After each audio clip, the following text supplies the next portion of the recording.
All right, and so this week we have Chapter 4 training models, and I'll turn things over to you. Great, thank you. It's going to take me a little bit to figure out how to get my screen up, however. Maybe we restarted the recording just a tad bit too soon here.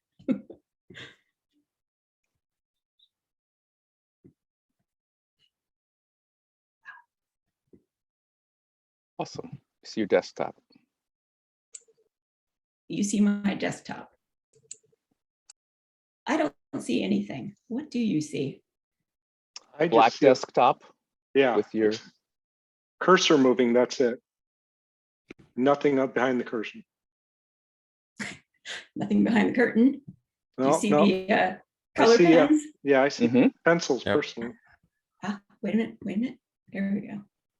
Oh, something moved there. There we go. Okay.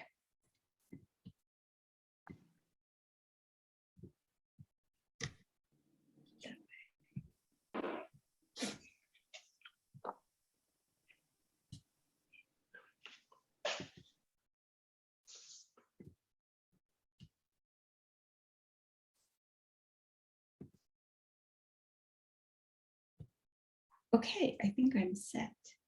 Yeah, So looks that good. allowed you to, huh? I said it looks good. Good. Okay, so that allowed you to get an extra drink of water, so that's cool. Welcome. This is chapter 4 for the San Diego Machine Learning sessions. My name is Knowles. I have a history way back with the AI lab back in natural language learning. So we were doing research back that enabled all of us to now talk on our phones. So I'm from way back when, and just kind of getting interested in machine learning aspect of AI. And so volunteered, not necessarily as an expert like Ted said, but just to facilitate discussion here. And I'd like to go ahead just with a little fun poll just to get everybody's fingers warmed up. So Ted, if you could go ahead and post the poll.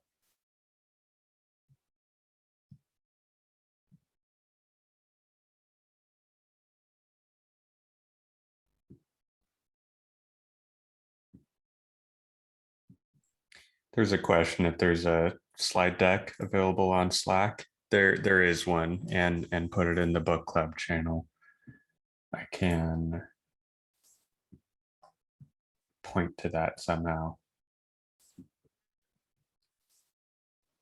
I could also push it up to our GitHub in the next few minutes, if that helps. If there's some people who are not on Slack yet. I'm not sure if this will work. Maybe it will, if you're already in the Slack. But that's a link to the page where the slides are. All right, and we've got 18 responses so far. 20.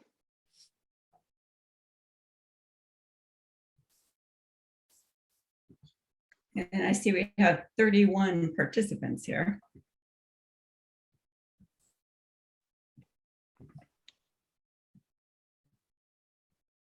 $22. I don't think Ted or I are able to enter responses in the poll, or maybe I'm missing something. Oh, that's a good point. I know I can't as the host. Yeah. So Okay. So actually it's, less too. So, all right. Yeah. You want me to show the results? Yeah. All right, here we go. All right, I think you all, I don't know if it automatically pops on your screen or you have to go to your Zoom menu to see it. Popped up No, in mine. It's there. Okay. Yeah. All right, so invisibility and super strength, we have some votes for, but by and large, everyone would like to be able to read minds. So I suppose on the good side, that means that we're all about enhancing our ability to communicate with one another. And so this book club and discussion is going to be right up your alley there and things that you'd like to do. And let's see. So with regards to the prep, okay, great. Most of the people ready to learn and share experiences. Looks like about a third, well, 40% read the chapter and not too many on the code. Okay, that's just nice to know through going through the chapter, because the author does have quite a bit of code going in there. Okay, let's see. Go ahead and start. So training models, chapter 4. So discussion. So want to hear from your viewpoint, your experiences. I'm going to essentially set the context or go over the topic as a refresher for the chapter in the book. And then I'll have a slide with a red border, kind of like this one, that will be for, it's like, here, let's just talk about it, have a good discussion. So that's the format that I'm going for here. Okay, so the chapter 4 is in 6 sections. So linear regression, gradient descent, polynomial regression, learning curves, regularized learning model, and logistic regression. And just as a quick check, can you see my cursor on the screen? Yeah, we can. Okay, just to make sure that I'm not pointing in the air. Okay, so just gonna run through some of the content. So the author starts off with a very simple model, linear regression. And he introduces equation to directly calculate model parameters. And the y hat is the predicted value. And then the theta 0 is the bias, and then theta 1 through n are the parameters. And so it's the parameter times x. So this is kind of just the nomenclature for it. So y hat is going to be the predicted value. And then he does mathematical computation to it and turns it into a vectorized form. And so that's the second equation. So what happens is turned it into a vectorized form, and mentions that in machine learning, vectors are often represented as column vectors as opposed to row vectors. And so, and note that theta t is a notation for transposing. And that's transposing between columns and vectors. So you have a vertical versus horizontal. So it raises the question about, well, how do you train it? And the answer is you measure parameters and see if they fit the data. That's how you train that. He talks about the cost function, about root mean square error, and then saying, oh, and by the way, mean square error is simpler to calculate and you get the same answer. So that's what he's going to do from then on. Talks about the normal equation. So he's got 4 steps here. So first step, he introduced the normal equation off to the side here. Then he went through and created some data with some randomness. So he put just a little scatter chart here. And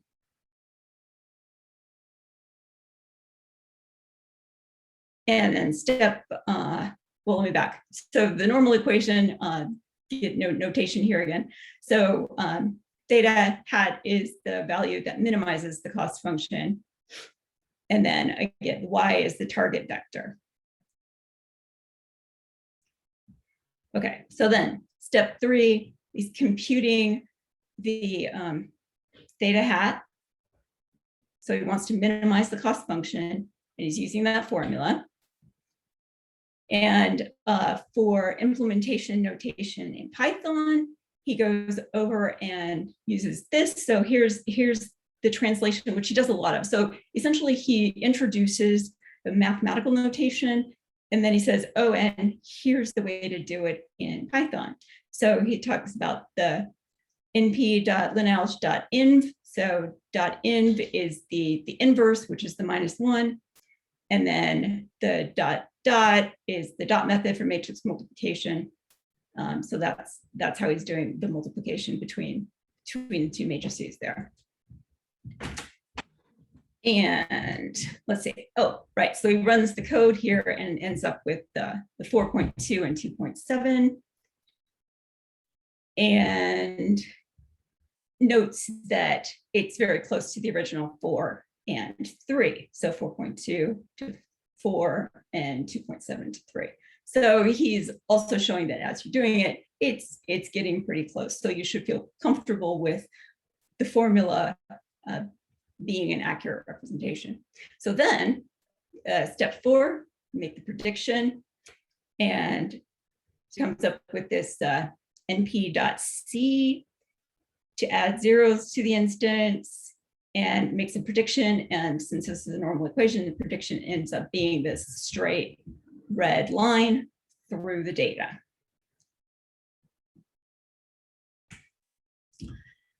So then after having gone through all of that effort with the inverse and the dots, et cetera, oh, by the way, let's go over to Scikit-Learn and just use linear regression, because that's a tool that we can use. So goes on to talk about linear regression is a class based on least squares, and it's based on x plus y, where it's the pseudo inverse of x. And then he talks about that pseudo inverse uses SVD, singular value decomposition, and that it's talked about in chapter 5. So we can talk about that. I'm not sure why he brought that up here, but singular value decomposition there. So pseudo inverse, he is noting, is more efficient than computing the normal equation, and it also handles the edge cases better. So definite benefit to using the pseudo inverse.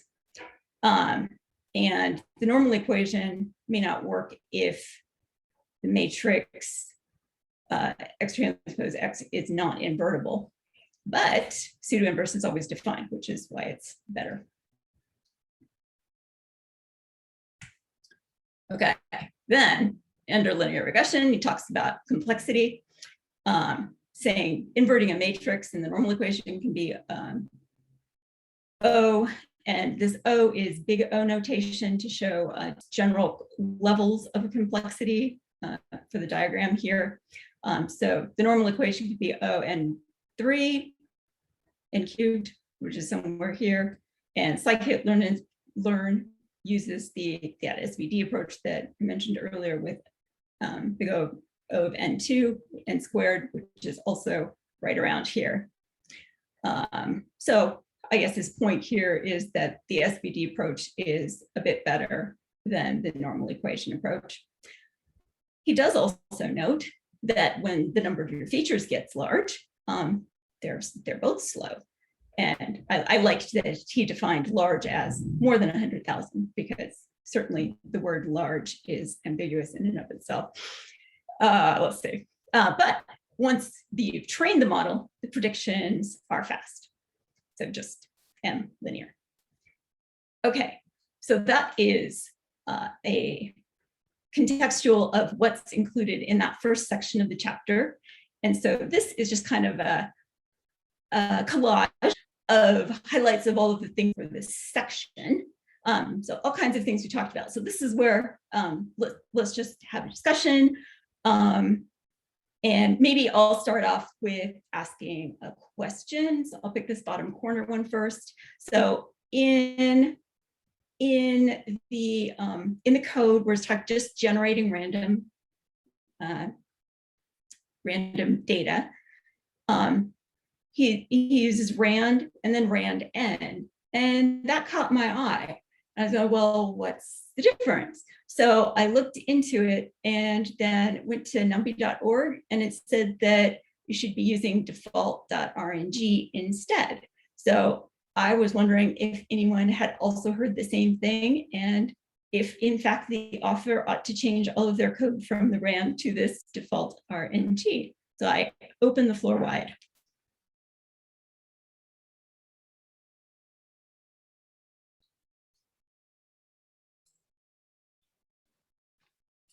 I've seen. Go ahead. I've seen randan used all over the place, but I don't necessarily have an understanding of why any of those configurations would be any different, really. I don't know why you would prefer one over the other. I can't add anything there, really.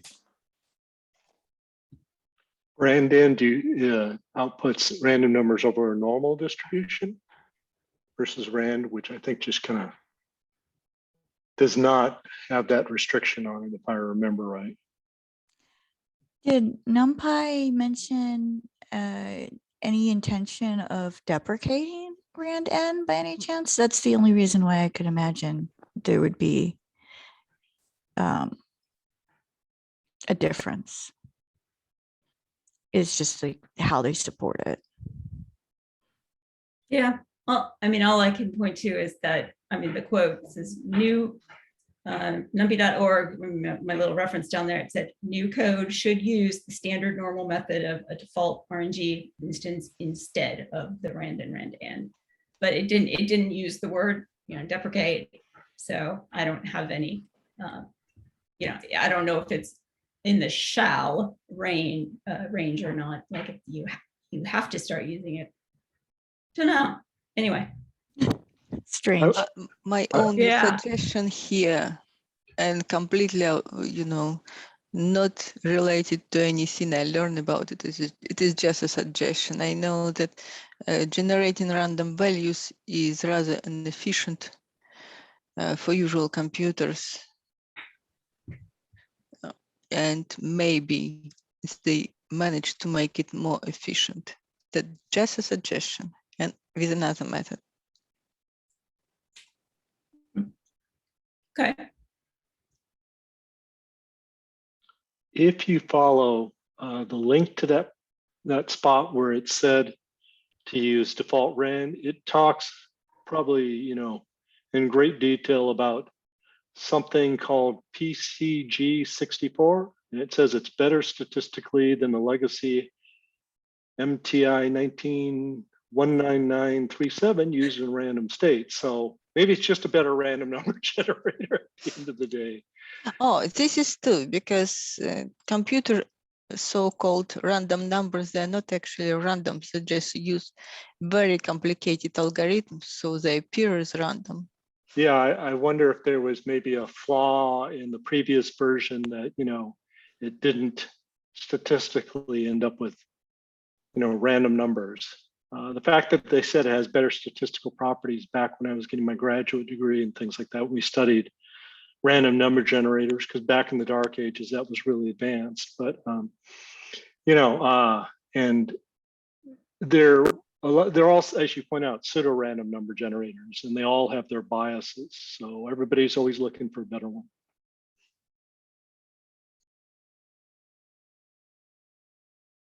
Okay. So anyone reading the chapter in this first section, did anyone have any of their own questions?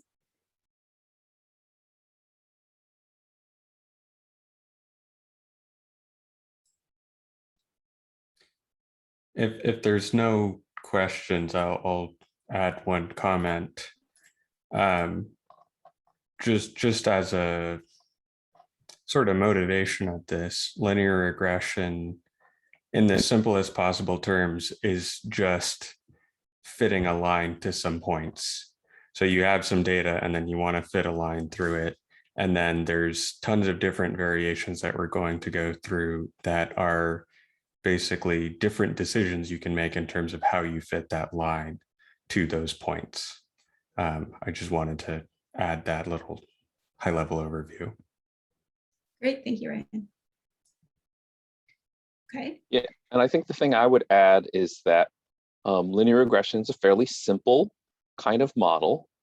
And anytime I'm doing a regression problem where I'm trying to, predict a continuous number, basically, the first thing I will do is I will look at what are the metrics for a dummy regressor where I just predict the mean for everything. It's not doing any work, it just predicts the average. And for a simple linear regression, if I can build one on almost whatever, but just not doing very much work, not trying to do feature engineering or whatever. So those are my two baselines that I do at the beginning of any regression problem. Great. All right, let's keep moving through the chapter. So come to gradient descent. So here's another way to train linear regression. The approach is iteratively optimizing in order to approach that minimum cost function. So there are some nice things about gradient descent. You can use it with a large number of features. And it is a generic optimization algorithm for optimal solutions. And this one key thing here is the size of the learning step is the learning rate hyperparameter. So this learning rate is kind of a key term here. And as it's a hyperparameter, you can get this learning step, this learning rate to be like too small, too big, or just right. So that's one of those things. There are some not so nice things. There are some pitfalls. So if you have a global minimum gradient and you have local minimum, gradient descent might end up at a local minimum and never find a global. Also, if the curve is flat, it may plateau. So the mean square error cost function is for linear regression is a convex function. So there is no local minimum, just one global. So it'll always be nice and leads to something very nice, which is a guarantee of very close to the global minimum. So that's something very nice about gradient descent for linear regression. Another thing is that scaling features enables faster access to that minimum. And author points out Scikit-Learn's standard scaler class in order to implement that. So batch gradient descent, the concept, a lot of math going on. Batch gradient descent, partial derivatives test, the partial derivative tests the slope in all dimensional directions. So if you're working with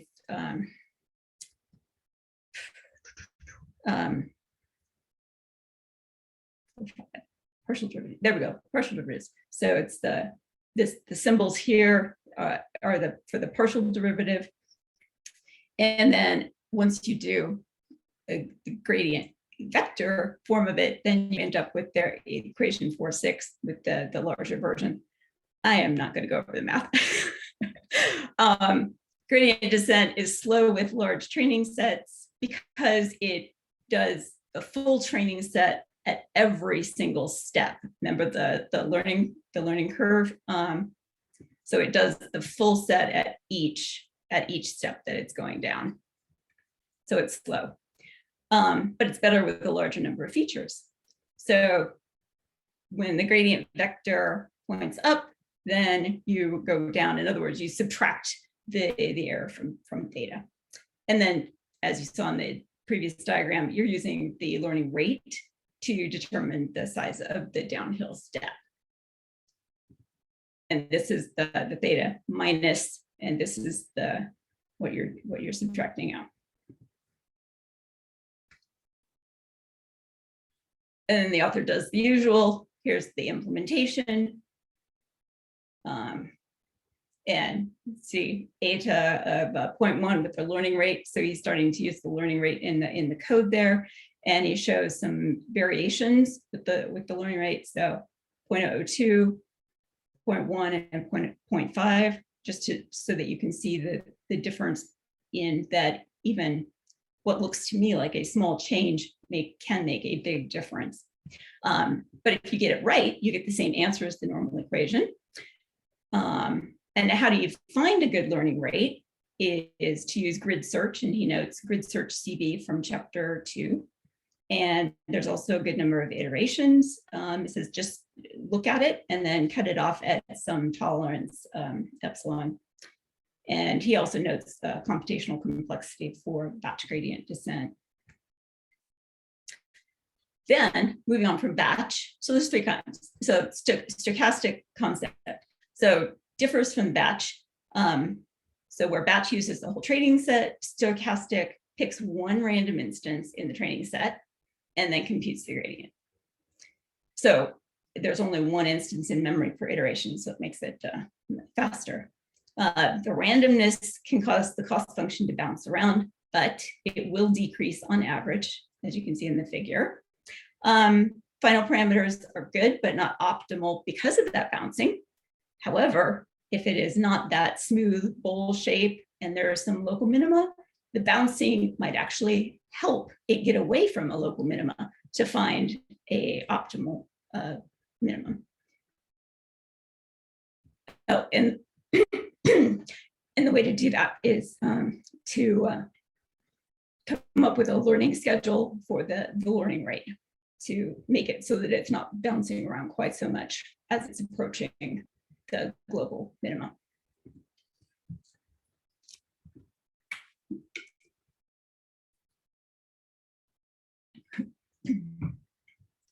He's then moving to the implementation. He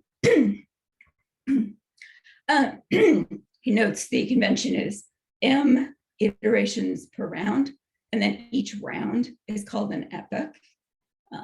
So that's just some terminology.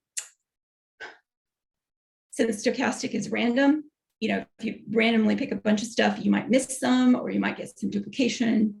So he offers some ways to mitigate that, and shuffling is one of the methods, but noting that shuffling makes it converge slower.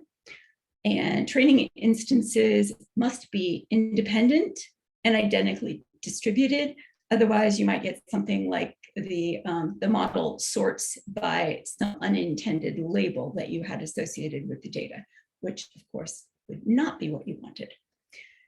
To perform linear regression, use the SGD regressor class in Scikit-Learn to get you what you want. And you'll note he's got, there's the eta, the learning rate right there, 0.1, and some of the other features, other attributes down there. So in addition to the stochastic, the third one is mini batch. So instead of the full training set, which was batch, or one instance, which was stochastic, this is kind of an in-between, and it's small random sets of instances called mini batches. So it's smoother than stochastic, harder to jump out, and you use the same Scikit-Learn regressor class.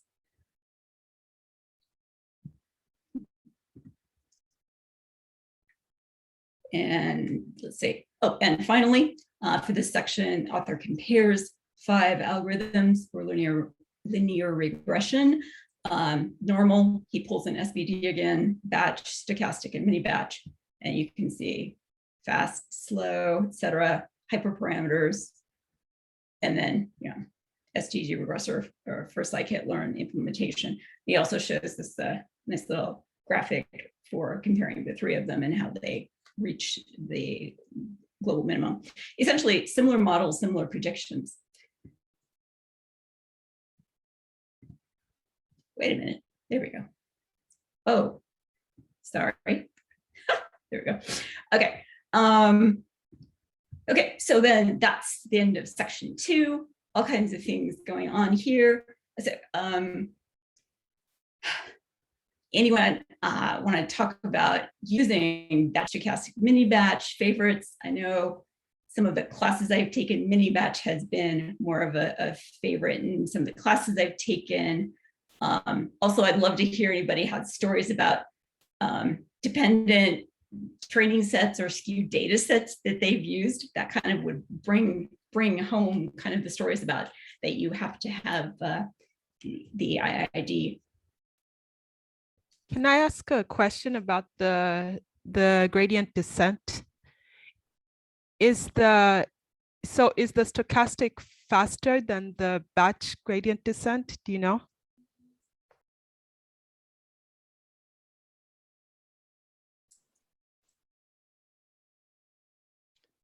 So I think I think we have to define what we mean when we say faster. Okay, so one of the properties that you might hear sometimes people talk about when they're talking about these advanced models and they're trying to train them is whether they are more sample efficient than some other method. Okay, so there's nothing wrong with full batch gradient descent, but it only updates the parameters once after having gone through the entire training set. So it is very sample inefficient. So if you have, 500,000 rows in your training data, it's going to read 500,000 rows, run them through before it does one small update to your parameters. Okay, and so stochastic gradient descent is doing the opposite. It's just doing one at a time. Okay, and so mini batch is in between. So I'm not really sure on the, maybe somebody else could comment on the theoretical side of things, but in theory, stochastic gradient descent using one row at a time is more sample efficient. But in reality, we have hardware, we have GPUs and things like that. And so on a GPU, if you've got, a fairly powerful GPU, you may be able to compute, things on a batch of, say, 64, roughly the same amount of time it takes you to compute it on a batch of one. Okay, so in that sense, you don't necessarily gain anything in terms of wall clock time from computing stochastic, where batch size equals 1 versus a mini batch of size, say, 64, something like that. And then, as you can see from the chart, the red is very jumpy, and also it may never really stabilize clearly. It may just kind of circle around a general area, whereas the mini batch it may not like stop at a point, but it'll do a better job of staying close. So it's easier to know when you stop if you're very close to the local minimum as opposed to just somewhere in the general vicinity. I don't know if did that help answer your question? I'm not sure. I guess, so you're saying for stochastic, it's updating it every single instance, basically. Mm-hmm. Okay, but that's the definition of the algorithm. Okay. All right. I haven't gotten to the chapter, so I think I just need to get to it and read it clearly. Thank you. I'm wondering if anyone can talk a little bit more about the IID part of all this in terms of how to determine whether there is that exists in the samples that you're working with. I know about de-skewing the data and whatnot, but I'm just wondering if folks can talk a little bit more about how to determine whether, in fact, you have an IID sample.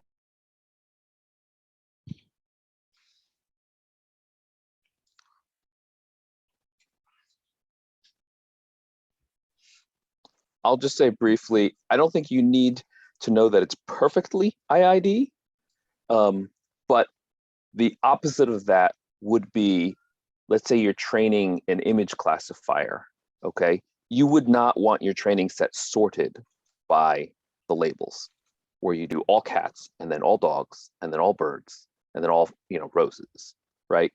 That would probably, eventually it may converge, but it'll give you much worse behavior than if you just had dogs and cats and roses all mixed together.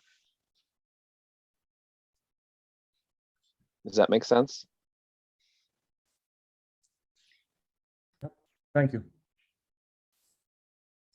I always assumed the IID was the optimal distribution, but is probably not attainable in real life.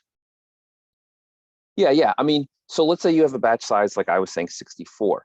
Ideally, you would like that gradient from those 64 examples to approximate the gradient from the entire training set. So the more their IID and each 64 is a representative sample, then you're good, because each of those 64 is actually pointing in the exact same direction that if you had done the whole thing. But if you sort it wrong and you have all dogs in your batch of 64, then it's not necessarily pointing the gradient in the direction, the average gradient of the whole training set. That was a good example, Ted. So normal equation, there's no Scikit-Learn library. So in what situation you will use normal equation, and what should you do to use it?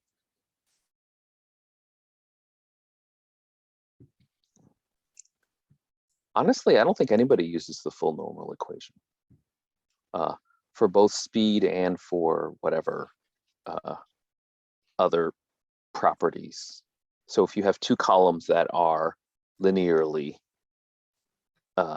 dependent, if you accidentally have two columns that are, let's say, just two columns that are identical, then there will be no inverse defined in the normal equation, will just fail. But I think there's other issues around if you have things that are not exact copies, but are just fairly close to linearly dependent. In addition to the general mathematical problems, you have issues that we're doing stuff with floating point numbers, which are approximate numerics. And depending on the method you choose, you may have like an instance where you subtract two giant numbers from each other, in which case you're losing a lot of precision. And so I think people who know way more about this stuff than I do choose methods that try to keep your numbers in a good range so that you're not losing any numerical precision. And that's one of the reasons why they choose the methods that they do choose.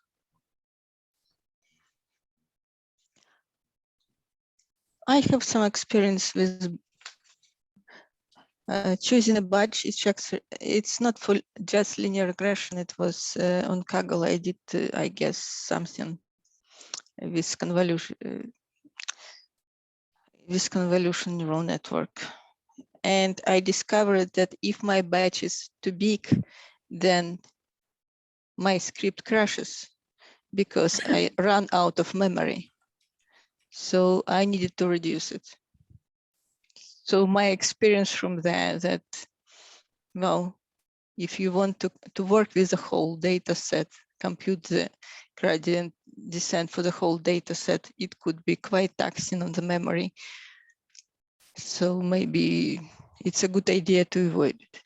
Okay, I want to mention something more general from educational point of view for this chapter.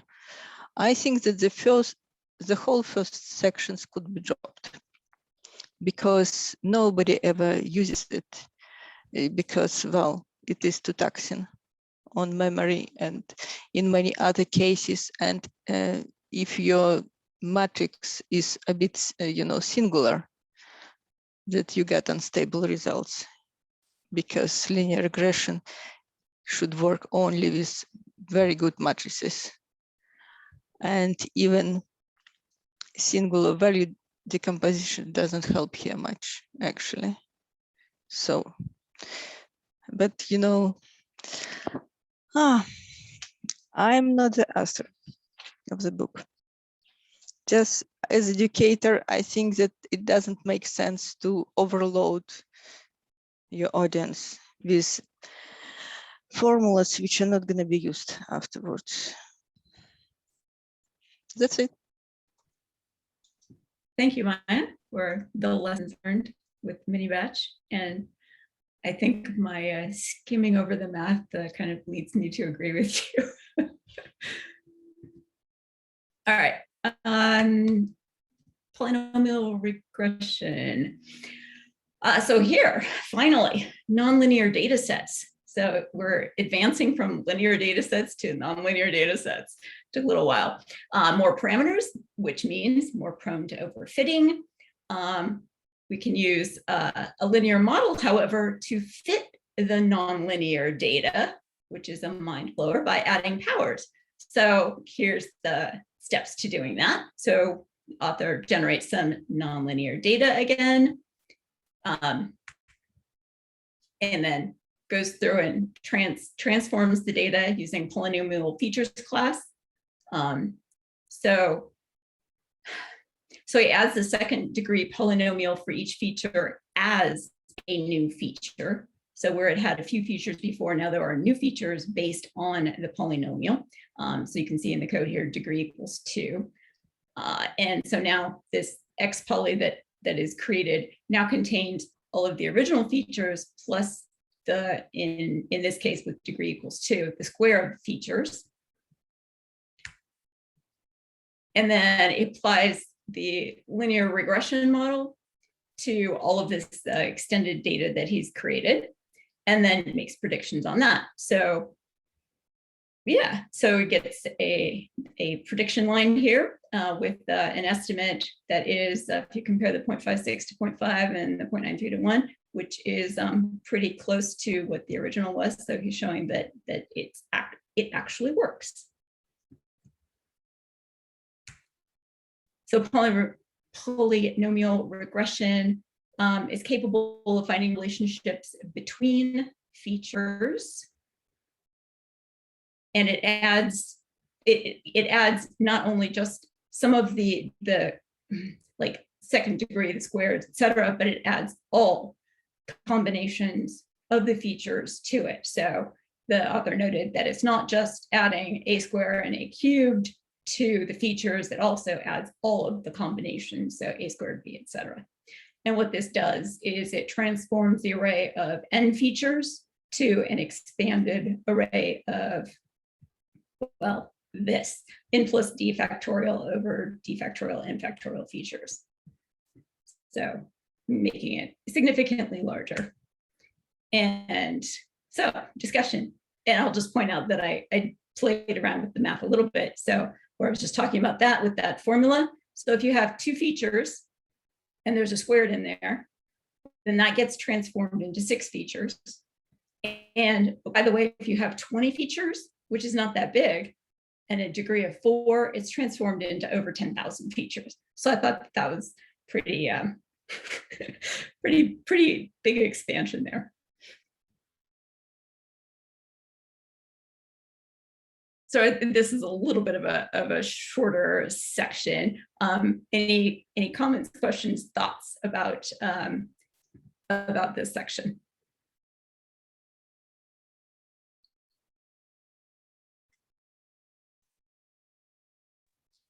I have a question to just ask the group on this. So I have never done a polynomial linear regression. I understand the concept, but whenever I've found myself working with data that's not linear, I've always just like deployed like a decision tree model. So I was just wondering if anyone has seen a benefit in deploying a polynomial regression versus going with another model capable of fitting nonlinear relationships. Any feedback on that? I can second that. I can say that I've never used polynomial regression. I think that maybe there's an argument there in terms of you can get some additional explainability out of it if you're able to just look at the coefficients and look at the line that it produces. But ultimately, it's not going to model your data better than a decision tree or random forest or XGBoost or any of the other stuff. So if you want a more complicated model, you might as well go for a model that is more accurate. So I would kind of second that. I've never really used polynomial regression. Yeah, I can give an example from my work. So we actually use other functional forms with linear regression. And so let's say we're modeling, so we schedule appointments, and one of the things is we call people, and some people are easier to reach and some people are harder to reach. Okay. And as we go kind of deeper into the year, deeper through the patients that we're calling, what ends up happening is, the people who always answer the phone, we reach them early in the year and then we don't need to call them anymore that year. And so the population of people that we're trying to call over time, it shifts to where it's just the people who are less likely to answer the phone. So even though the people haven't changed, as we get towards the end of the year, fewer and fewer people answer the phone. So if you just plot this historical data, you'll see this curve that is highest in January and lowest in December. So if we just had that one curve and that was the perfect curve, then I would just use a decision tree. But the issue we have is there are other things that that impact, say, the height of that curve. Okay, and so what we want to be able to do is we want to be able to extrapolate. And so that's something that in general is very difficult to do in a model. And so what you need is you need a model. So polynomial regression, I don't think a lot of people use it. I think it was introduced so that they can show you this bias variance trade-off in the next section that Anne's going to cover. But in our case, we want something that's low bias. So if we can actually find a functional form that matches the actual phenomenon, then that means that we can actually extrapolate even to the left and to the right of the example data we have. And it also means that if in the beginning of the year, I have a few data points and it shows the curve that we're on, and that curve is lower than last year, then what I can do is I can extrapolate out where that curve will continue through December, which I wouldn't be able to do with the decision tree, because again, the decision tree is going to do a really good job, but it's only going to model within the range of what it's historically seen. So I don't know, I hope that example helps. So did you try exponent? Yeah, in fact, our relationship was sort of like a 1/x relationship. So it was actually a -1 exponent. I see. Okay, so as Ted said, you can use other functions. In particular, I know that people use trigonometric functions for signal, for example. Well, not necessarily, I guess, with regression, with linear regression, but I've seen example with exponential, with trigonometric functions to approximate some kind of signal. And well, but it was example again. I don't know if it is used in real life. It was maybe something academic. Arthur said that he doesn't want to use polynomial regression because it is way too over the place. And well, polynomial regression is bad because after you go over the interval where you predict, it may jump to infinity or negative infinity. It may start to, well, change quite rapidly. And in this case, well, maybe not what you want. But it is a darling for statisticians who wanted to predict everything with formulas and who think that decision trees are too primitive. Okay, having said that, I would like to note that there is one good thing about polynomial regression because you can consider products of variables.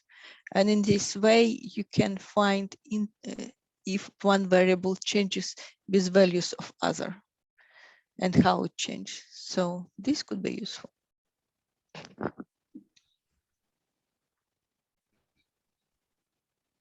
They didn't, okay. Oh, I thought you had stopped Maya.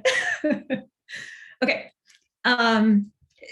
The author next goes over the concept of learning curves.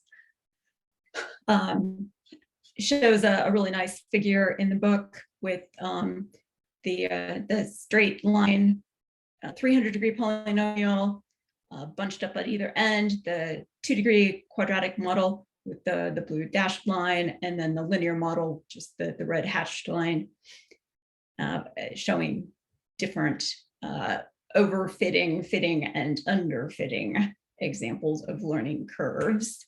There's some ways to tell if you're overfitting or underfitting. One way is the cross-validation that was in chapter 2, that cross-val score. Another way is the learning curves, which is the point here. And you just train yeah, like I said, train models several times on different size subsets. Yes. And there's a piece of code that he shows exactly how to do that.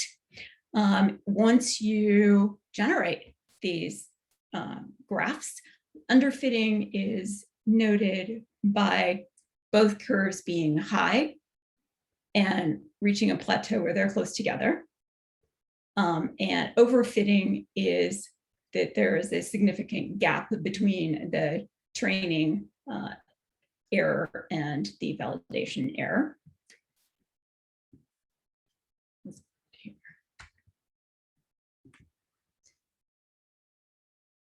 And bias variance trade-off. So the author notes that there's a generalization error that is bias, variance, and irreducible error, and then goes on specifically to talk about the bias and variance, where one of them increases, the other generally decreases. The author doesn't talk much about them. It's just a box in the chapter. And let's see. So this is a picture of the author's figure. And I just kind of played around with it. He had 300, 2, and 1. I played around with it. It's like, well, what happens if it's 90? So I changed the 300 to 90, and man, it still looks the same. So like 300 was way overkill. And then I tried it with 10, and then 10 is like super really close to the 2. So it's kind of interesting that most of this variation is like between 10 and 90. So it seems to me that it's overfitting and underfitting, and the level that you get, the number of degrees is sensitive, it seems to me. So yeah, any of the questions on the board, experiences with bias variance trade-off. And I had a question also, actually. What the author says that bias is due to the wrong assumptions. And I thought that was kind of an interesting comment to make. So I could open the floor.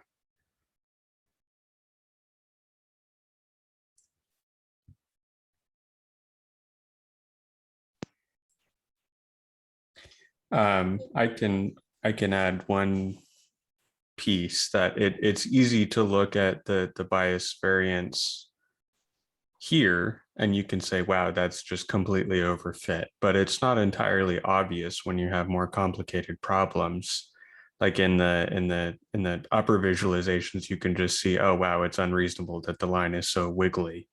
But very often when you don't have linear data, you can't just visualize the decision boundary like that. If you're looking at images, if you're looking at NLP, if you're looking at some tabular data with a whole bunch of different data types, you can't look at it in that way. So you have to kind of focus on those lower visualizations where you have your training loss and your validation loss.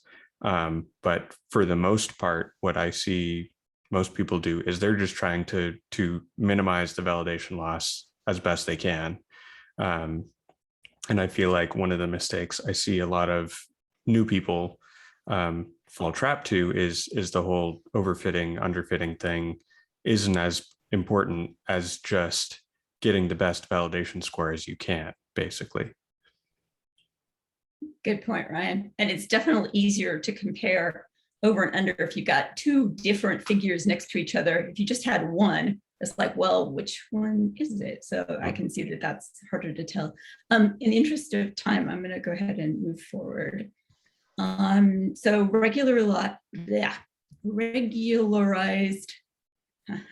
regularized learning linear model. There we go. Reduces the risk of overfitting. And by regularized, what that means is fewer degrees of freedom.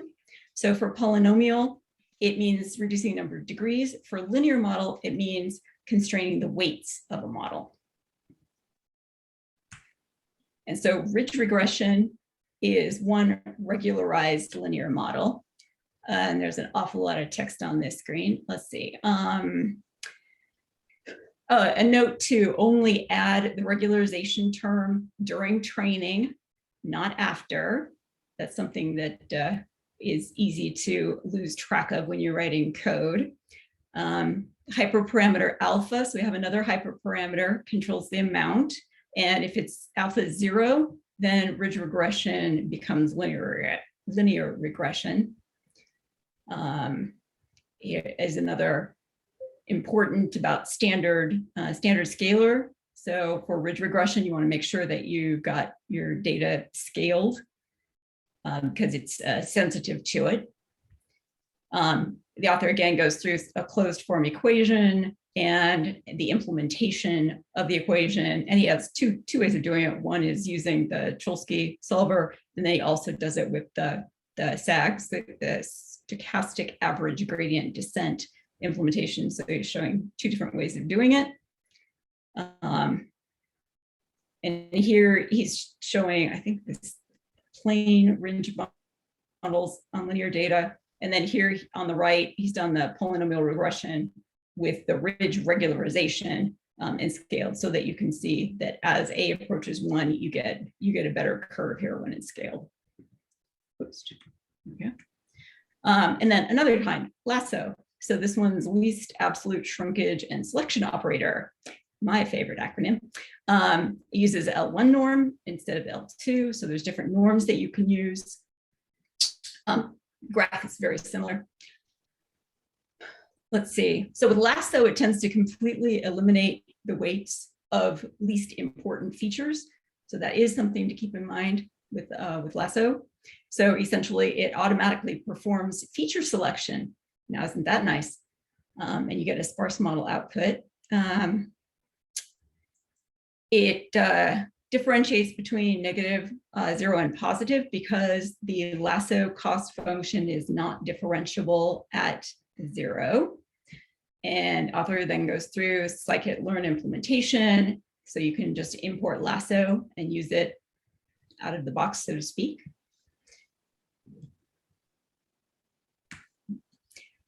And then the third one is elastic net. So this is, again, in between ridge regression and lasso regression.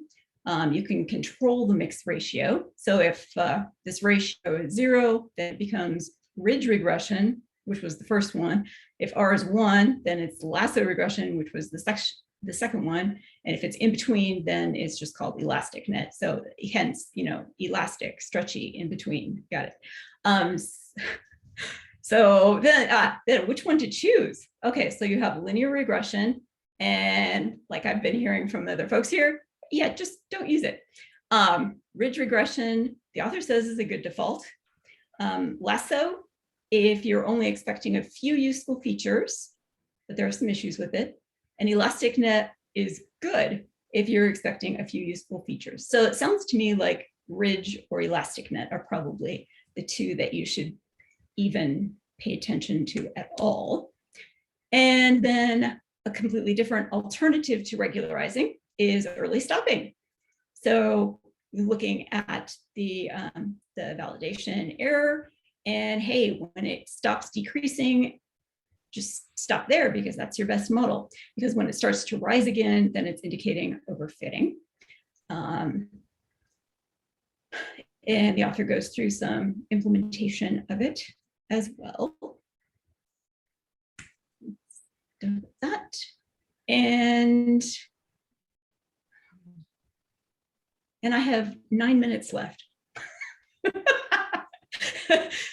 Let's see, I really want to hear somebody explain this blue chart to me, but maybe I'll wait until the end and see if I have time.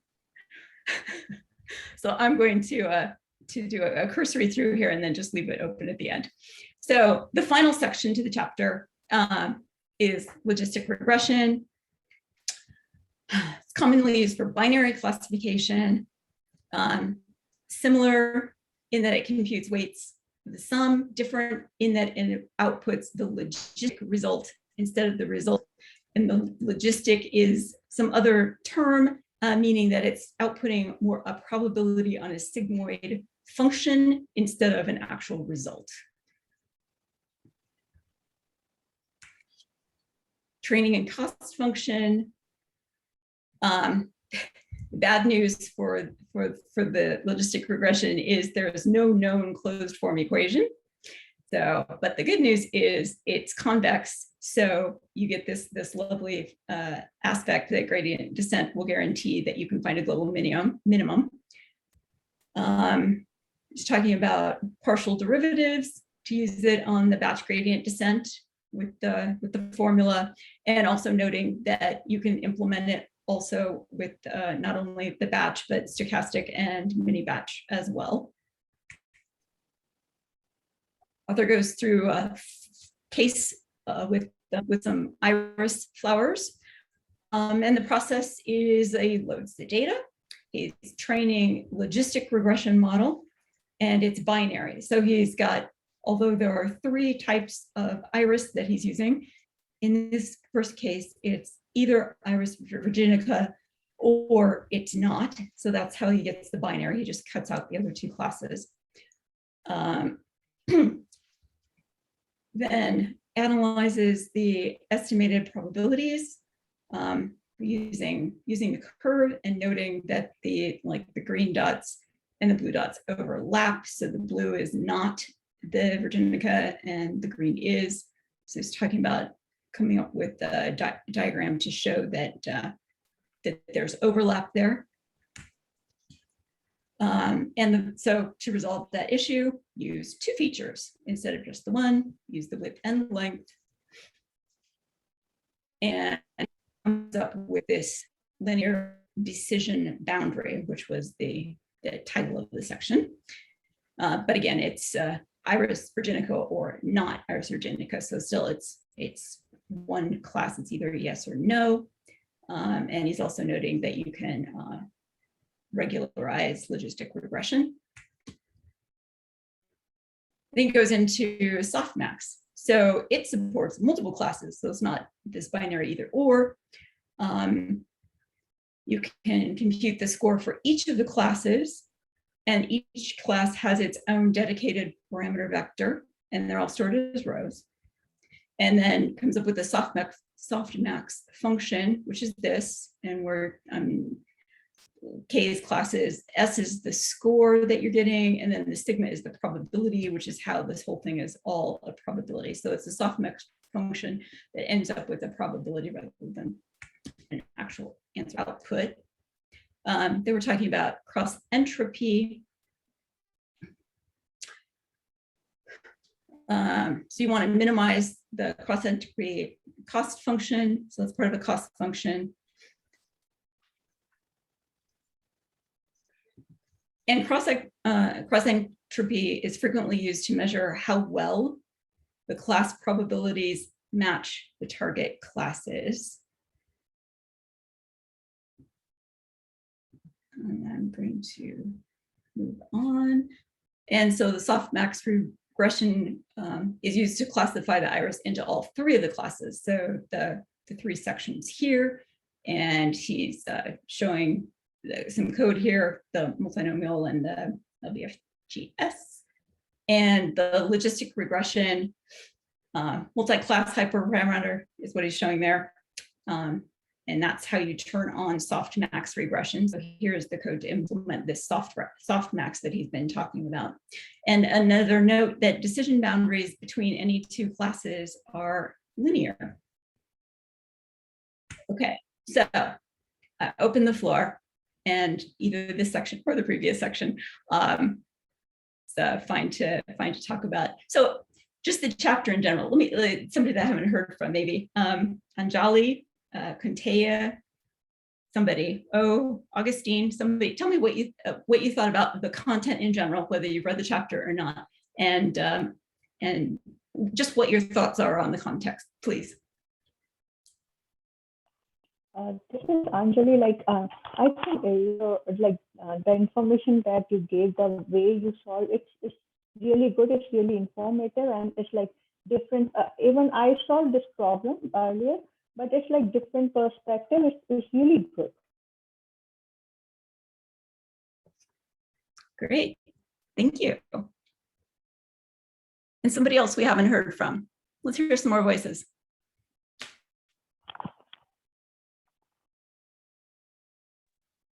I love your format, by the way, that you have content discussion. I might use that format. Thank you. I love it. Some of the questions we have, I also had some of them. So yeah. Oh, nice. Great. Great. Thank you. Anybody else? Yeah, and I think the way that you presented the whole presentation, even though I think the topics were like, some of them is like little mathy and little like formula based, but the way that you covered it is a good mix of it, as well as the best part is the discussion forum where you're kind of summarizing all the content from the previous slides. So I think that gives like a breaking kind of milestone into what was covered and what are the things that were covered. So I think that was great. Thanks for that. You're very welcome. I can tell you, I definitely learned putting this thing together. I'm glad to know I'm not the only, I'm going to present in the future. I'm glad to know I'm not the only one who might completely not understand a portion of the chapter that I'm presenting. And if you have 2 minutes to go back to that thing, I'd love to have somebody explain what the heck was going on as well. You're talking about this one? Yes, that's the one. Yeah, I'll sit through discussion of that. Anybody understand what this is and what they're talking about? I mean, to set the stage, it's a comparison between lasso and ridge. And they're talking about lassos using L1 and ridges using L2. So I guess L1 looks like that somehow. L2 looks like that. And then I don't know what they're doing here. So if somebody can help fill in the gaps, that would be awesome for multiple people.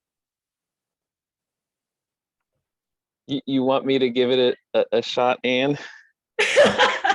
Sure. Yes.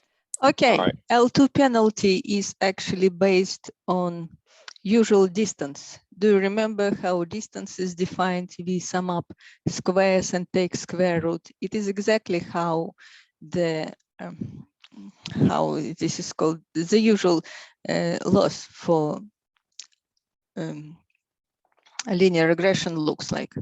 So here we see distances from the 0 and the equal distances. Oh, you don't see my cursor. Sorry for this.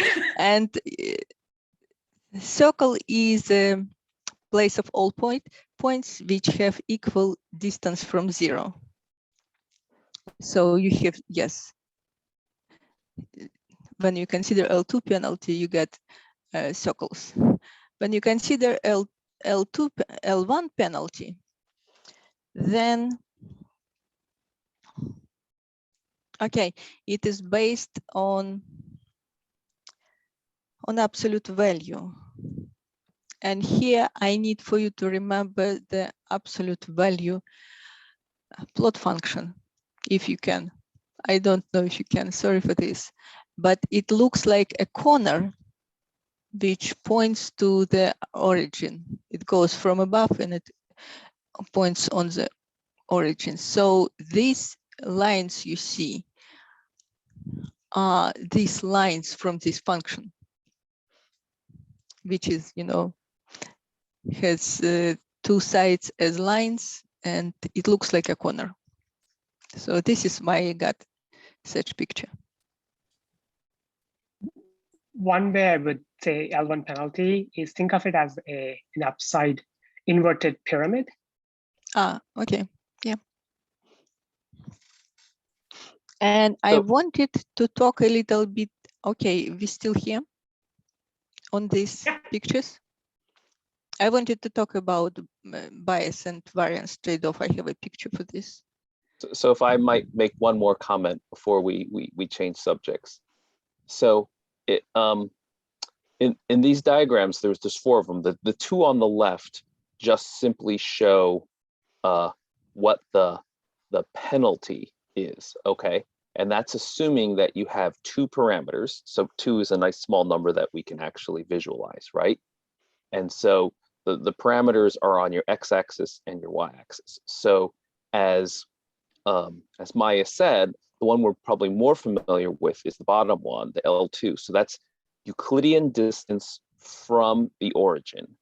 That's why it looks like circles. So the color represents, if you imagine like a topographic map, right? It sort of represents the penalty where dark means low numbers, and the further away you get from the origin, the lighter bluish green, the lighter colors, that means a heavier penalty.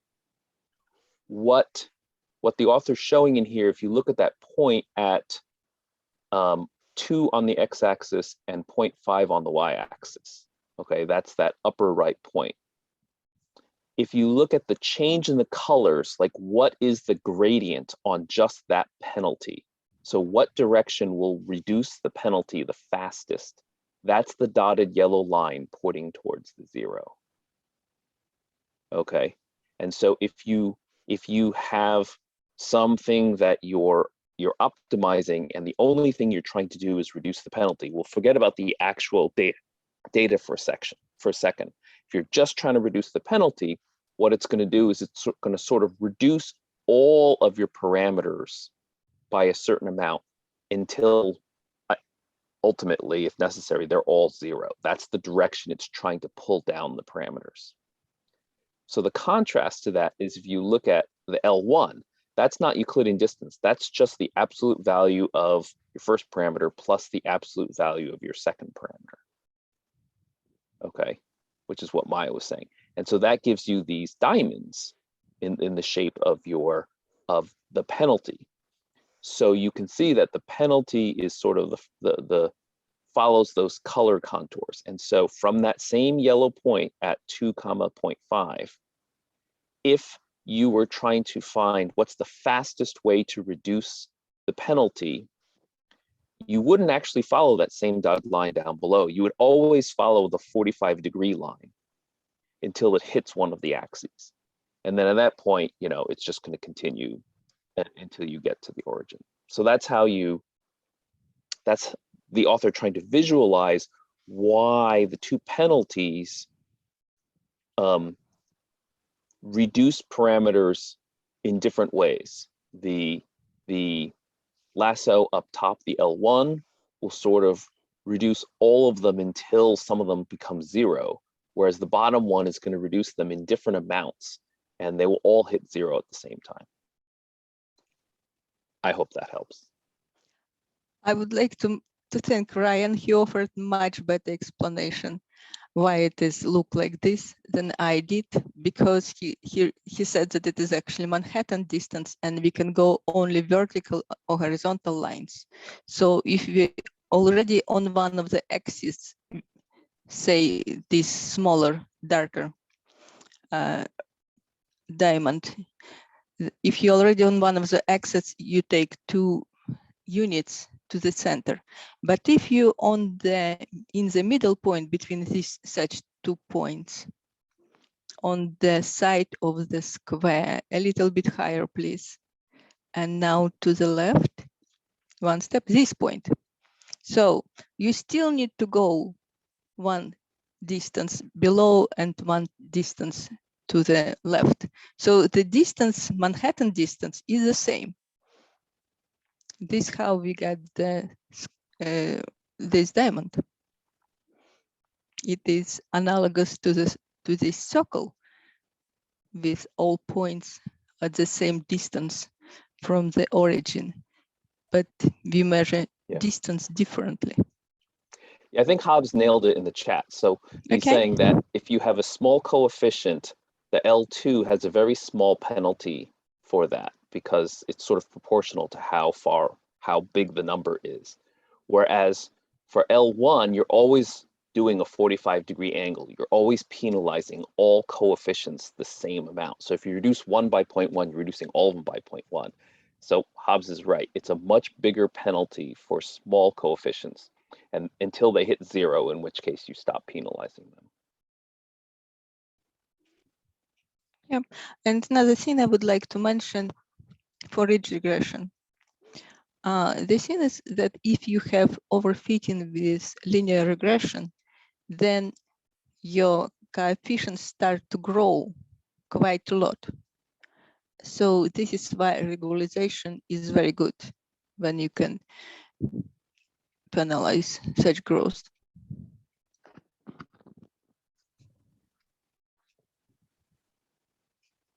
Okay, may I talk about variance and variance. I really have a very good picture for this.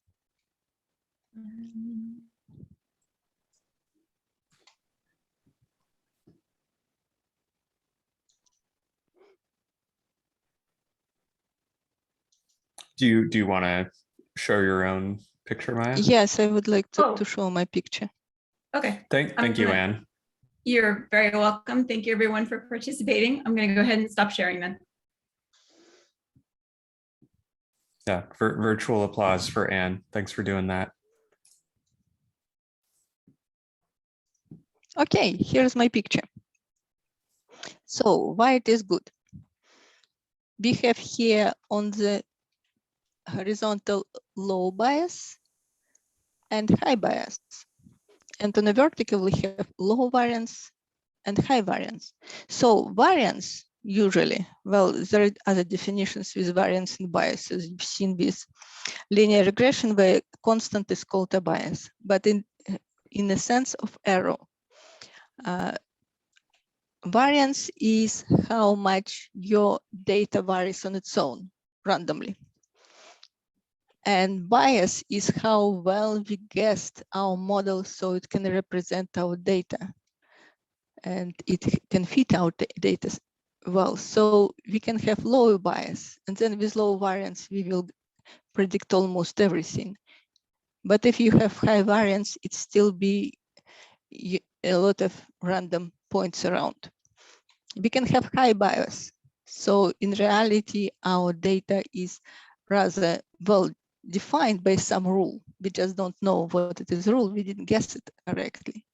And we can have high variance on the top of it, meaning that in addition, your data is randomly distributed quite wide.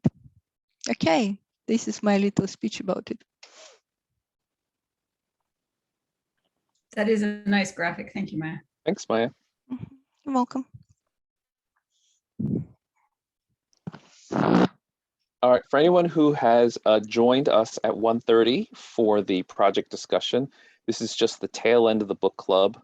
We'll be wrapping things up here in just a minute. But I think maybe we'll just take a moment and see if anybody else had any other questions about this material before we transition to the next discussion. Anybody else?